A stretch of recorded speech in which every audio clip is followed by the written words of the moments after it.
What luck! What a miracle! One moment I was rushing into the fetid tonsils of that horrible monster. The next, I was plummeting downwards to the jungle floor beyond its reach. I prayed I would land on something soft. Perhaps your head. But nothing could have prepared me for what was about to unfold. An epic saga of pride, power, and revolution. A struggle for freedom the likes of which our world has never seen. And it happened like this.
Were those strange, gentle monsters who towered above me? I could only guess they were the lost tribe of the Menkvov, an earlier race of people. But why were they so fearful of those ancient gates that lay just beyond their village? And why did they seem to recognize me? Why?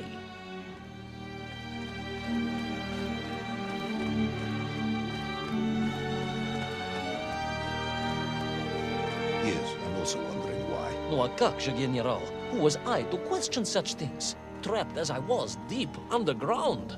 I was more curious, I must admit, about the location of little Orpheus.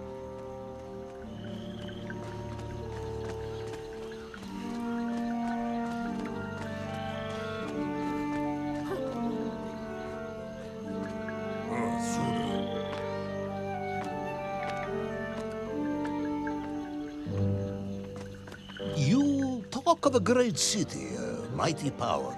Yet your Menkvov squatted like savages in huts at its boundary. They did. And the answer to that mystery lay beyond my grasp at that point. Because it was a wonder, it truly was.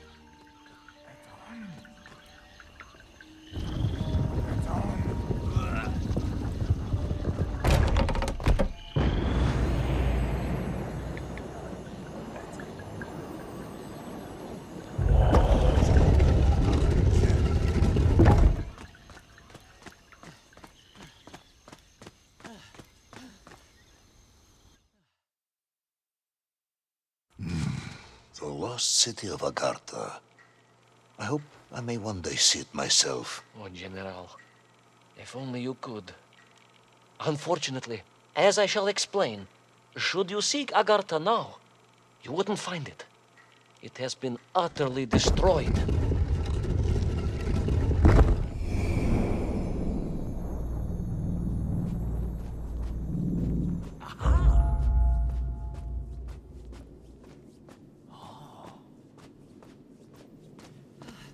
Utterly destroyed? Utterly, General, a tragic loss. A convenient loss. I imagine archaeologists weeping as I tell you. But most importantly, before we continue, you must understand one crucial fact about its destruction. Which is? It wasn't my fault.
Those poor, unfortunate Menkv, trapped and kidnapped and dragged away, only to return as vicious foot soldiers to some unknown tyrant. And yet, there was something familiar about the shtukovna they were forced to wear on their heads, which I was sure were being used to control and enslave them. And what was that? General, it curiously resembled the radio sets I used to tinker with as a child. Radio sets? It was very curious. It was very curious. It was extremely curious.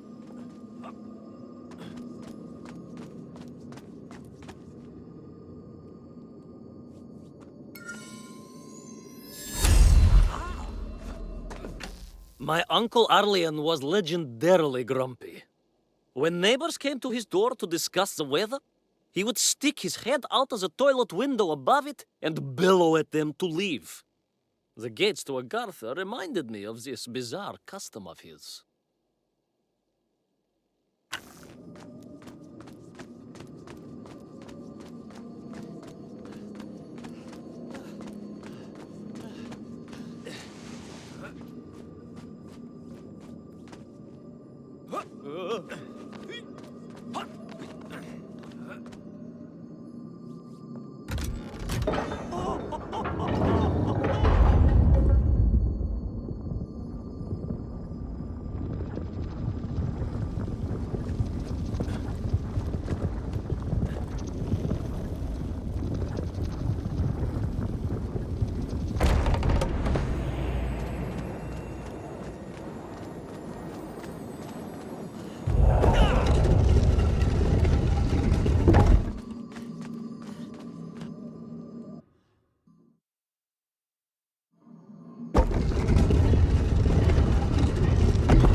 An ancient technological metropolis, powered by a glowing resin, carved from the very earth? A glowing resin carved from the very earth.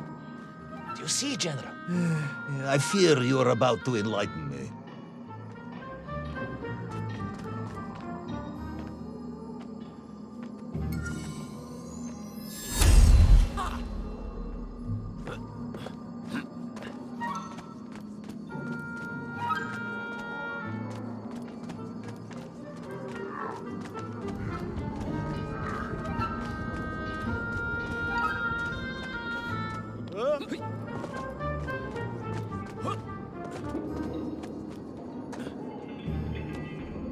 Little Orpheus must have been drained by the impact, but whoever had stolen it and brought it here was no doubt planning to use the Agarthan resin to charge up the atomic bomb, restoring the device to its full potential.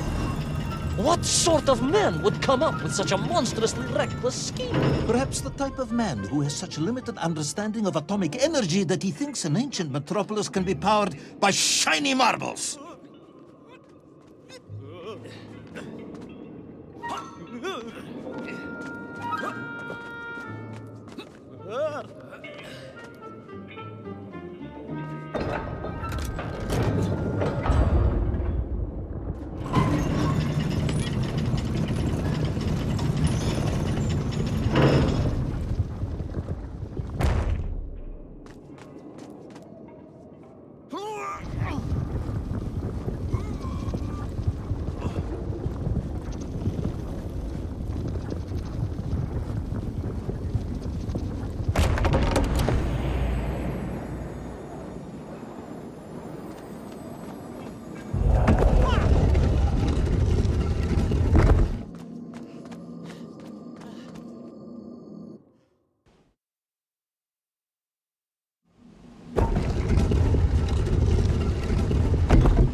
In retrospect, I do wish the central power source of Agartha had been a cube rather than a globe. It would be far easier to run from a cube, as they don't tend to roll as well.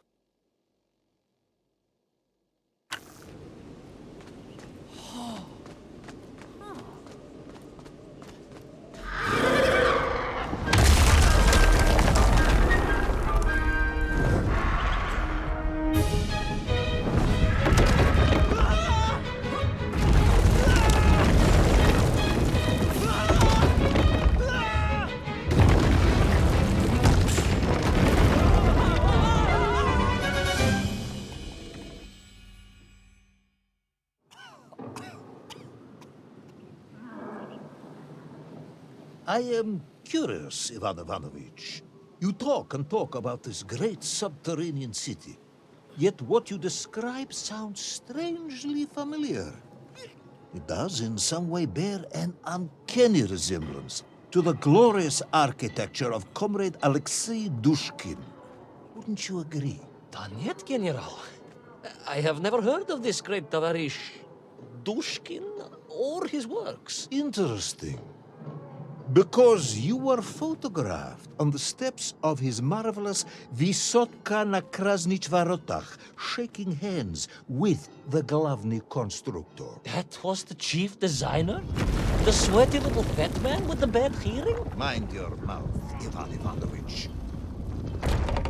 Don't think you can distract me by slandering one of the great visionaries of our time. Without him, neither of us would be sitting here now. I must remember to thank him for that, General.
Those enslaved Menkv were trying to stop me.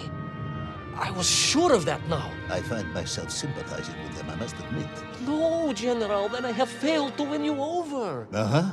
A point of agreement at last.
Ask again, General. Are you mocking me? That would be unprofessional, comrade. I will try harder to convince you then. It is, after all, a cautionary tale of unleashed tyranny. It is a cautionary tale of unleashed idiocy. But please, do continue.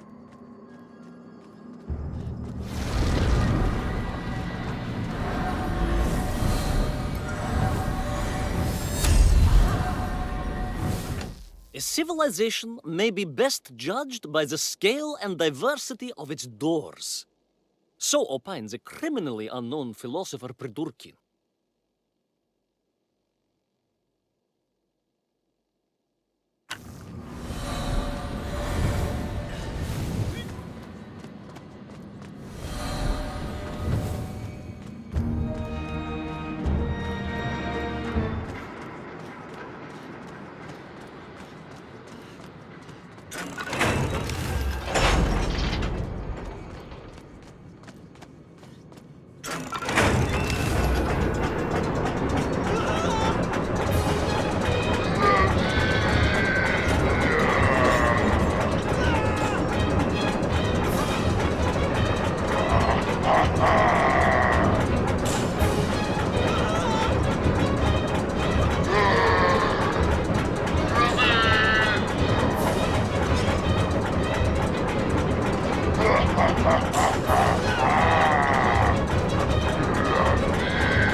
I stepped from the cable car onto a plateau at the center of the city, where a palace, a vast acropolis, stood.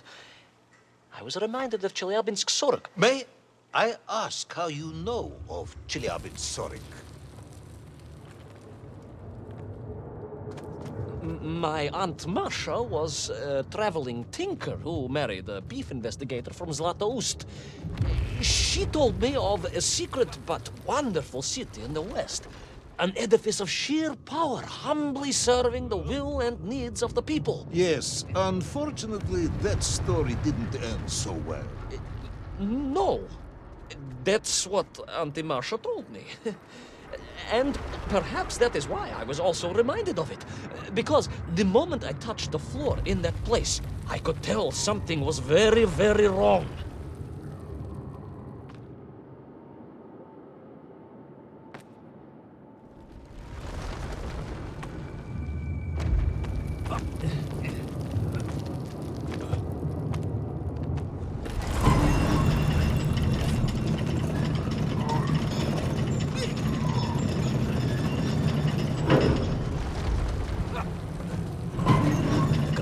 Began to shake alarmingly, and the whole city felt as if it was shuddering.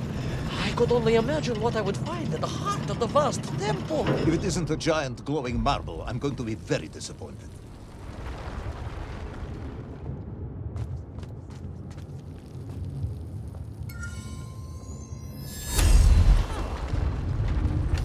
Did I mention the parts of Agartha where strange purple mists seeped from the floor? I didn't? A terrible omission! Прошу прощения!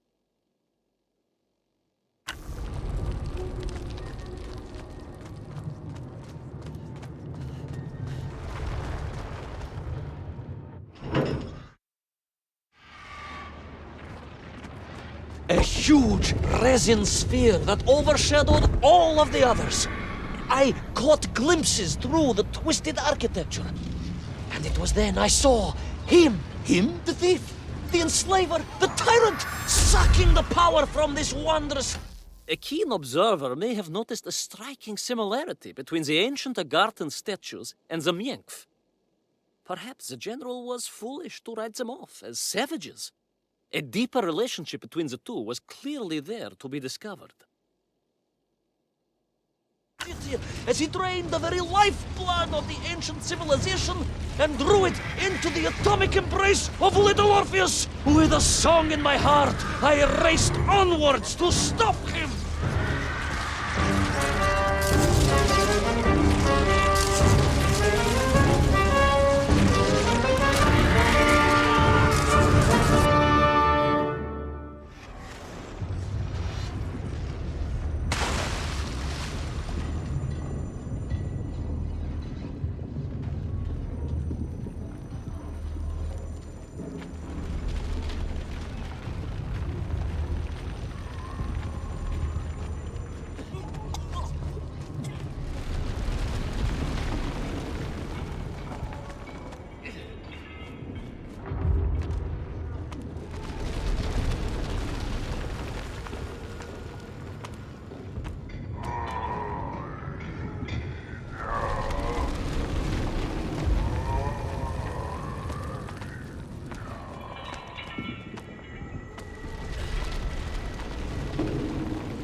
Cousin Pavel once claimed to have met a Menk whilst looking for mushrooms in Akhtal.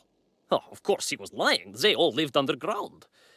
I found them to be a truly gentle and civilized people, not the hairy brutes of myth.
Drained of its power, the magical heart of the city cracked, and it sent shockwaves through the world around me.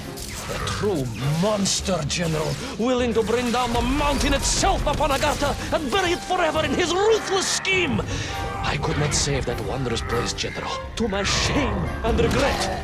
But I resolved myself to avenge the Menk, to recapture little Orpheus, and to bring that tyrant to justice.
Plucky yet careless hero fall forever through those unknown skies? Will he discover the identity of the brutal thief commanding the army of the Menkv?